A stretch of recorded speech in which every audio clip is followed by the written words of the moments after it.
10 petits soldats sur l'île du Soldat, mise en scène de la terreur.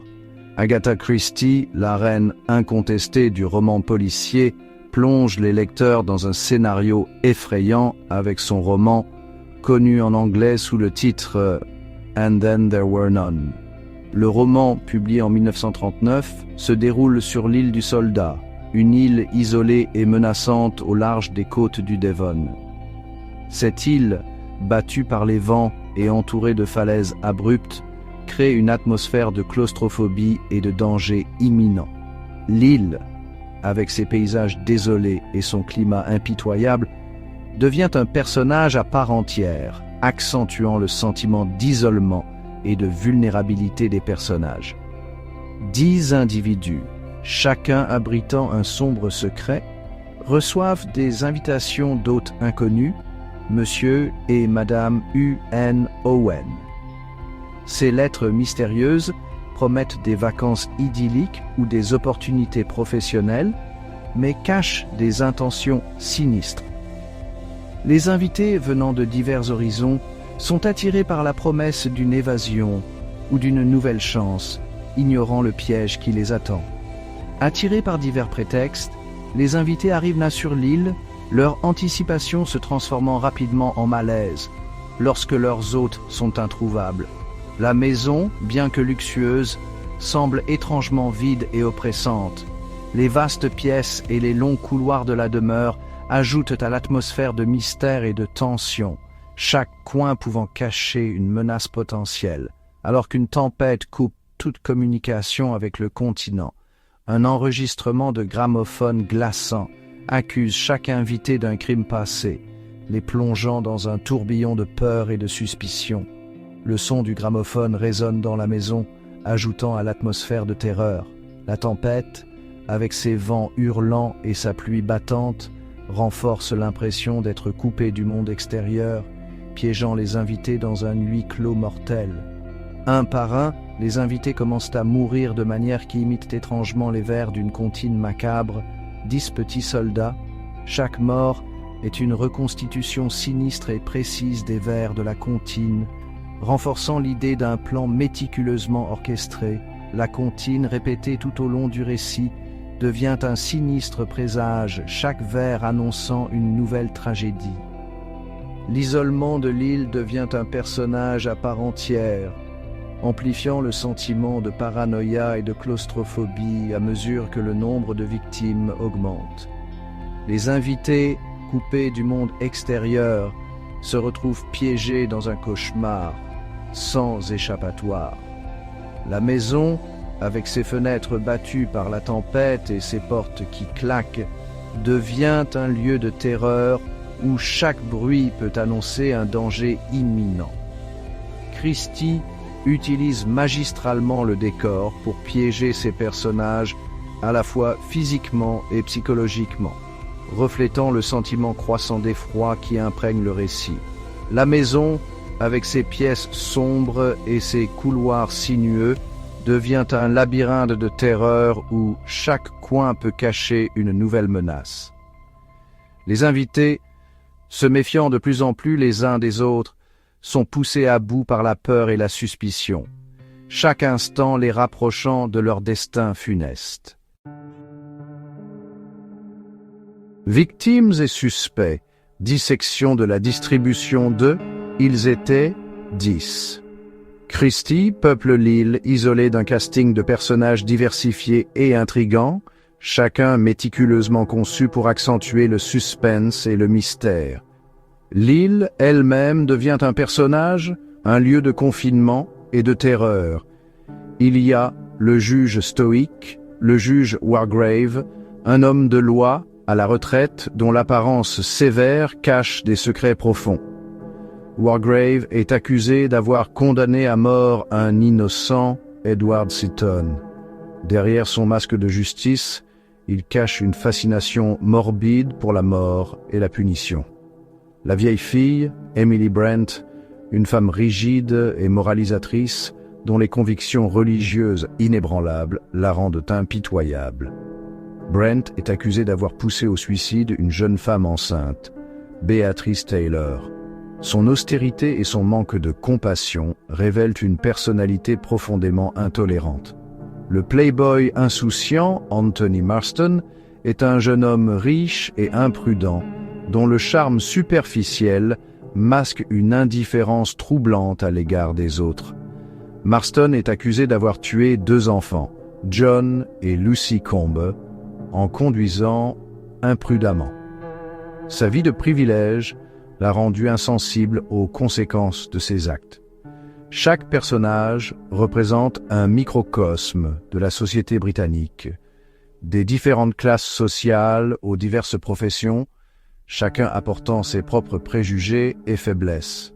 Cette diversité permet à Christie d'explorer les tensions sociales et les dynamiques de pouvoir au sein du groupe.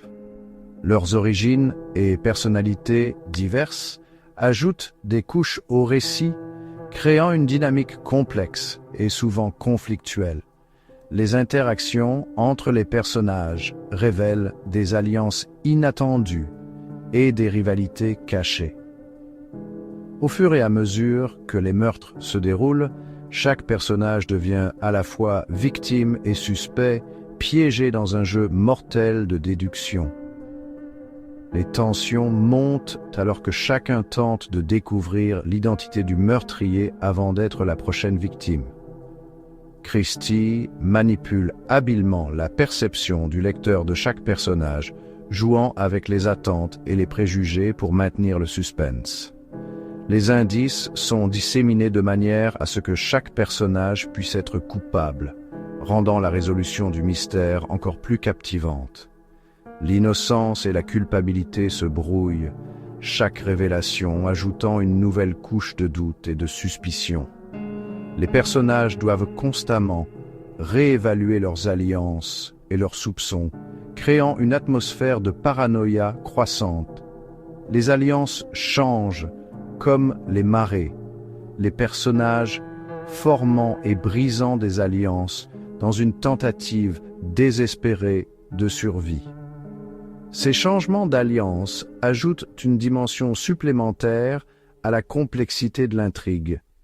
Le lecteur, tout comme les personnages eux-mêmes, est amené à remettre en question les motivations de chacun, chaque interaction étant potentiellement une clé pour résoudre le mystère. Les dialogues et les actions des personnages sont minutieusement analysés pour déceler des indices cachés. Réévaluant constamment qui parmi eux est l'orchestrateur de ce jeu macabre, chaque indice et chaque comportement étant minutieusement analysé. Les personnages doivent faire face à leurs propres peurs et culpabilités, ajoutant une dimension psychologique à l'intrigue. Les personnages de Christie ne sont pas de simples pions dans son intrigue complexe. Ils sont des êtres humains avec des histoires et des motivations profondes. Chaque personnage a un passé qui influence ses actions et ses décisions sur l'île. Ce sont des individus complexes aux prises avec leurs propres péchés passés et la réalité terrifiante de leur situation actuelle, chacun étant confronté à ses propres démons. Les secrets du passé de chaque personnage sont révélés progressivement, ajoutant de la profondeur à l'intrigue, à travers leurs interactions et leur psychisme qui se défont. Christie explore les profondeurs de la nature humaine. Les personnages sont poussés à leurs limites, révélant leur véritable nature sous la pression. Christie dresse un portrait fascinant de la nature humaine sous la contrainte, révélant comment le stress et la peur peuvent déformer les perceptions et les comportements. Les personnages deviennent des miroirs de nos propres peurs et faiblesses, rendant l'histoire universelle et intemporelle. Vera Elizabeth Claythorne, une jeune gouvernante, est hantée par un passé tragique. Sa culpabilité et ses peurs la rendent vulnérable, mais aussi déterminée à survivre. Elle est accusée d'avoir laissé se noyer un jeune garçon, Cyril Hamilton. Son désir de rédemption et sa lutte intérieure ajoutent une profondeur émotionnelle à son personnage. Philippe Lombard, un aventurier audacieux, est connu pour son sang-froid et son pragmatisme. Son passé mystérieux et ses compétences en survie en font un personnage clé dans la dynamique de groupe. Lombard est accusé d'avoir abandonné un groupe de 21 hommes d'une tribu africaine, les laissant mourir. Son pragmatisme et son instinct de survie le rendent à la fois fascinant et inquiétant. Dr. Edward George Armstrong, un médecin respecté, lutte avec ses propres démons intérieurs. Sa connaissance médicale et son passé professionnel ajoutent une dimension de complexité à son personnage. Armstrong est accusé d'avoir causé la mort d'une patiente, Louisa Mary Cleese, en opérant sous l'influence de l'alcool. Sa lutte contre la culpabilité et la dépendance le rend particulièrement vulnérable. William Henry Bloor, un ancien inspecteur de police, utilise ses compétences d'enquêteur pour essayer de résoudre le mystère. Son passé dans les forces de l'ordre et ses méthodes directes le rendent à la fois utile et suspect aux yeux des autres. Bloor est accusé d'avoir causé la mort d'un innocent, James Stephen Landor, en falsifiant des preuves. Son désir de réhabilitation et sa quête de justice personnelle ajoutent une complexité à ses motivations. Gordon MacArthur, un général à la retraite, est tourmenté par des souvenirs de guerre et des regrets personnels. Son autorité naturelle et son expérience militaire influencent ses interactions avec les autres. MacArthur est accusé d'avoir envoyé l'amant de sa femme, Arthur Richmond, à une mission suicide pendant la guerre. Ses remords et son sentiment de trahison le hantent, ajoutant une dimension tragique à son personnage. Thomas et Ethel Rogers, les domestiques de l'île, sont pris dans le tourbillon des événements. Leur position de serviteur les rend à la fois invisibles et essentiels, ajoutant une autre couche de mystère à l'intrigue. Ils sont accusés d'avoir causé la mort de leur ancienne employeuse, Jennifer Brady, en ne lui administrant pas ses médicaments. Leur loyauté et leur peur de perdre leur emploi les ont poussés à des actions désespérées, révélant leur vulnérabilité et leur humanité. Plongeons maintenant dans la comptine étrange qui forme l'épine dorsale de « Ils étaient 10 ». Agatha Christie utilise ingénieusement cette comptine comme un plan macabre pour les morts sur l'île, chaque couplet préfigurant la disparition d'un personnage. 10 petits soldats s'en sont allés dîner. L'un d'eux s'est étouffé, et il n'était au plus que 9. Ce verset correspond à la mort d'Anthony Marston, le playboy insouciant. Il trouve la mort en s'étouffant avec une boisson empoisonnée. Une fin appropriée pour quelqu'un dont le comportement imprudent a coûté la vie à 2 enfants innocents. 9 petits soldats se sont couchés très tard. L'un d'eux a trop dormi, et il n'était plus que 8. Le deuxième verset prédit la mort de Madame Rogers, la femme de chambre. Elle ne se réveille jamais de son sommeil après avoir reçu une overdose de somnifères. Sa mort est un sombre rappel de la négligence du couple qui a conduit à la mort de leur ancien employeur. 8 petits soldats voyageaient dans le Devon. L'un d'eux a dit qu'il resterait là et il n'était non plus que 7. Le général MacArthur est le prochain à tomber. Isolé et attendant son destin inévitable, il est frappé à la tête alors qu'il est assis au bord de la mer, un reflet poignant de son propre exil auto-imposé, dû à sa culpabilité d'avoir envoyé un homme à la mort. 7 petits soldats coupaient du bois. L'un d'eux s'est coupé en 2, et il n'était plus que 6. Thomas Rogers, le majordome, est la victime de ce couplet. Alors qu'il coupe du bois, il est frappé par derrière avec une hache, une fin brutale qui reflète les actions froides et calculées du couple dans le passé. 6 petits soldats jouaient avec une ruche. Une abeille en a piqué un, et il n'était non plus que 5. Emily Brent trouve sa mort ici. On lui injecte une seringue hypodermique, imitant la piqûre d'une abeille. Sa nature rigide et critique est symboliquement piquée par le venin même qu'elle nourrissait envers les autres. 5 petits soldats étudiaient le droit. L'un d'eux s'est retrouvé en chancellerie, et il n'était plus que 4. Le juge Wargrave, le juge à la retraite, trouve sa fin dans ce couplet. Retrouvé vêtu d'une robe judiciaire avec une blessure par balle à la tête, il semble avoir trouvé la mort. 4 petits soldats sont partis en mer. Un hareng rouge en a avalé un, et il n'était plus que 3. Le docteur Armstrong est le prochain à partir. Piégé et incité à quitter la sécurité du groupe, il est poussé d'une falaise dans la mer, une mort qui reflète sa confiance mal placée et les fausses pistes qu'il a souvent rencontrées dans sa carrière médicale. 3 petits soldats se promenaient au zoo. Un gros ours en a serré un dans ses bras, et il n'était plus que 2. William Blore, l'ancien inspecteur, est écrasé par une lourde horloge en forme d'ours. Sa mort est une fin brutale pour quelqu'un dont les actions passées impliquaient la manipulation de preuves et l'écrasement d'innocents. 2 petits soldats étaient assis au soleil. L'un d'eux a été grillé et il n'en restait plus qu'un. Philippe Lombard trouve sa fin ici. Abattu avec son propre revolver par Vera Claythorne, sa mort est le résultat direct de sa propre nature de survivant et de la méfiance qu'elle a engendrée au sein du groupe. Un petit soldat était resté seul. Il est allé se pendre et il n'en restait plus aucun. Vera Claythorne, hantée par son passé et poussée au bord de la folie, se pend, complétant la sinistre comptine. Sa mort est l'aboutissement tragique de sa culpabilité et de son tourment psychologique. Chaque couplet de la comptine est méticuleusement conçu pour s'aligner sur le destin des personnages, créant une structure narrative complexe et effrayante. L'utilisation de la comptine par Agatha Christie ajoute non seulement une couche de suspense, mais approfondit également l'horreur psychologique à mesure que la disparition de chaque personnage se déroule. À la fin, que s'est-il vraiment passé?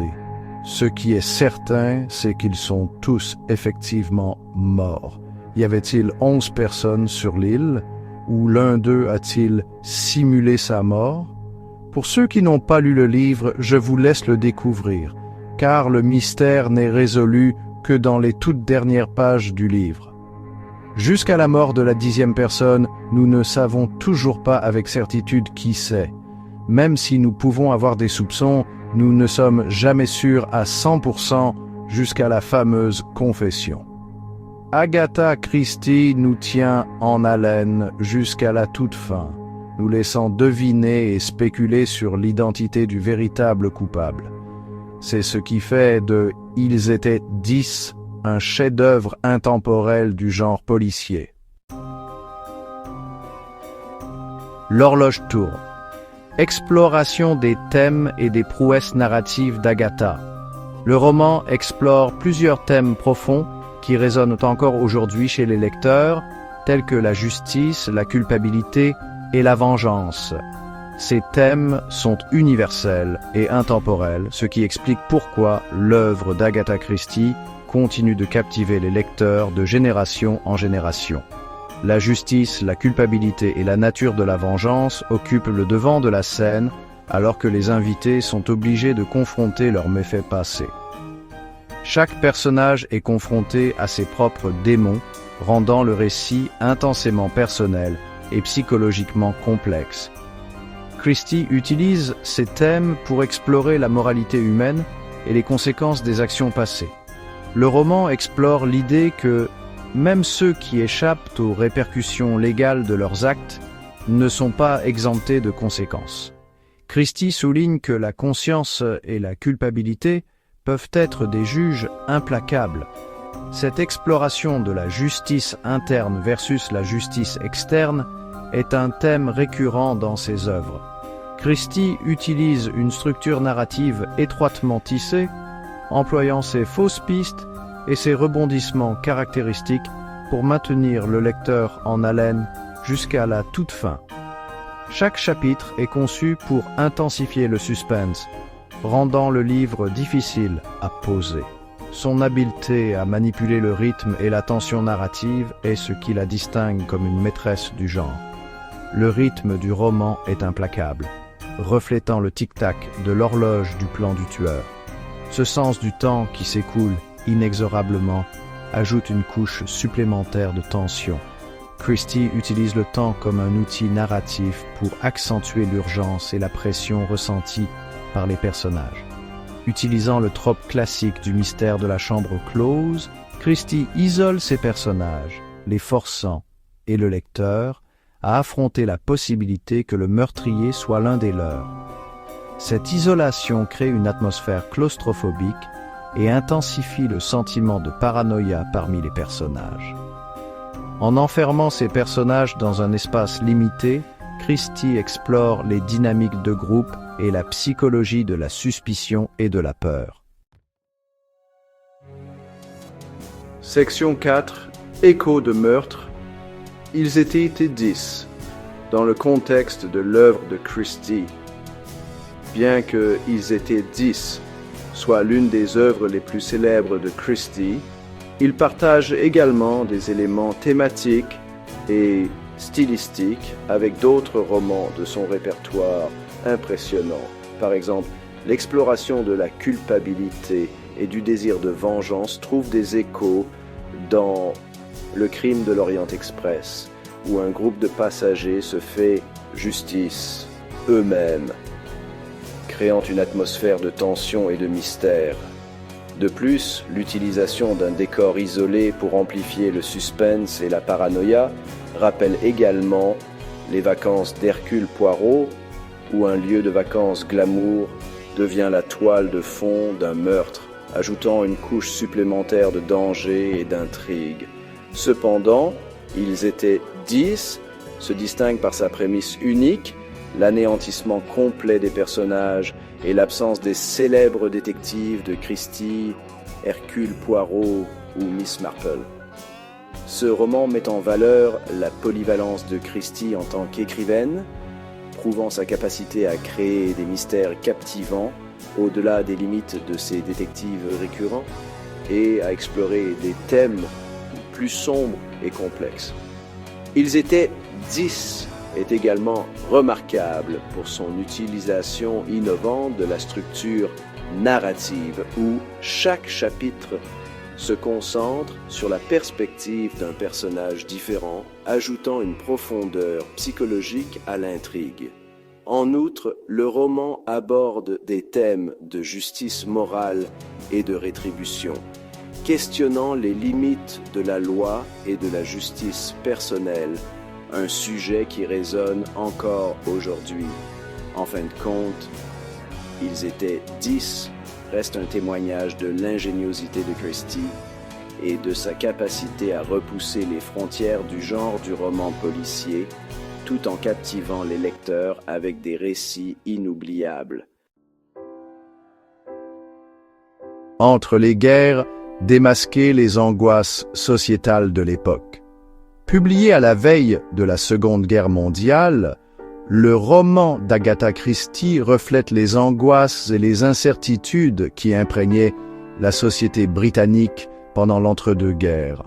Cette période était marquée par une instabilité économique et politique, la peur de l'effondrement de la société, exacerbée par la Grande Dépression, la remise en question des valeurs morales traditionnelles et la montée des idéologies extrêmes et le sentiment de malheur imminent trouvent tous leur expression dans l'atmosphère sombre et l'intrigue troublante du roman. Christie capture l'essence d'une époque où l'incertitude régnait. Les personnages eux-mêmes représentent un échantillon représentatif de la société britannique, allant des classes ouvrières aux élites, chacun aux prises, avec ses propres secrets personnels et le poids de ses actions passées. Les thèmes du roman, la justice et le châtiment, ont résonné auprès d'un public aux prises avec les conséquences de la Première Guerre mondiale et la menace imminente d'un autre conflit mondial. La mémoire collective de la guerre précédente était encore vive, et la menace imminente d'un autre conflit mondial, les tensions internationales et les préparatifs militaires ajoutaient à l'anxiété générale. À travers le prisme d'un mystère de meurtre, Christie explore les peurs profondes de la société, commentant la fragilité de la civilisation et les sombres courants sous-jacents qui peuvent se cacher sous un vernis de respectabilité. Elle met en lumière les tensions sociales et les conflits internes, et les sombres courants sous-jacents qui peuvent se cacher sous un vernis de respectabilité. Le roman devient ainsi une réflexion sur la nature humaine et les défis de l'époque. La montée des mouvements ouvriers et des grèves, ainsi que les débats politiques intenses, ont également contribué à l'atmosphère de tension. Les gens cherchaient des réponses dans un monde en rapide mutation. Les journaux de l'époque étaient remplis de nouvelles sur les troubles sociaux et les changements politiques, reflétant une société en quête de stabilité et de sécurité. Les médias jouaient un rôle crucial en façonnant les perceptions et en amplifiant les peurs. Les familles se rassemblaient autour de la radio pour écouter les dernières nouvelles, souvent anxieuses de ce qu'elles allaient entendre. Même dans la vie quotidienne, les gens ressentaient le poids des incertitudes. Les enfants grandissaient dans un monde où l'avenir semblait incertain, et les familles faisaient de leur mieux pour maintenir une apparence de normalité. Les institutions traditionnelles, comme l'Église et les rassemblements communautaires, jouaient un rôle important en offrant un sentiment de continuité et de soutien, même si elle-même était en train de changer. En fin de compte, le roman de Christie est une capsule temporelle qui capture les peurs, les espoirs et les réalités d'une époque troublée, offrant un aperçu précieux des angoisses sociétales de l'entre-deux-guerres. Justice, vengeance et le poids de la culpabilité, examiner la boussole morale. Au fond, le roman aborde des questions morales complexes concernant la justice, la vengeance et les conséquences durables de nos actions. Agatha Christie utilise une intrigue captivante pour explorer ces thèmes profonds. Les personnages, chacun coupable d'une transgression passée, sont forcés de confronter leur propre mortalité et la possibilité d'un châtiment divin. Ils sont isolés sur une île, ce qui symbolise leur isolement moral et psychologique. Cette situation extrême les pousse à réfléchir sur leurs actions passées et leurs conséquences. Christie n'offre pas de réponse facile ni d'absolus moraux. Elle nous pousse à réfléchir sur la nature de la justice et si elle peut vraiment être impartiale. Les dilemmes moraux des personnages sont au cœur de l'intrigue, nous forçant à nous interroger sur nos propres valeurs. Au lieu de cela, elle présente une exploration nuancée de la culpabilité, de la punition et de la nature subjective de la justice. Chaque personnage doit faire face à ses propres démons intérieurs. Leurs luttes internes sont un miroir de nos propres conflits moraux. Le roman soulève des questions sur les limites du pardon, la possibilité de rédemption et la frontière ténue entre vengeance et justice. Ces thèmes sont explorés à travers les actions et les dilemmes des personnages. Chaque décision qu'ils prennent est un reflet de leur boussole morale. La tension entre la justice personnelle et la justice légale est omniprésente, et Christie nous laisse souvent dans l'incertitude quant à savoir si la justice a vraiment été rendue. Cette ambiguïté ajoute une profondeur supplémentaire à l'histoire. C'est cette ambiguïté morale qui continue de fasciner et de provoquer les lecteurs des décennies après sa publication. Le roman reste un puissant commentaire sur la nature humaine et la complexité de la justice. En fin de compte, Ils étaient 10 nous rappelle que la justice n'est pas toujours noire ou blanche, mais souvent une nuance de gris.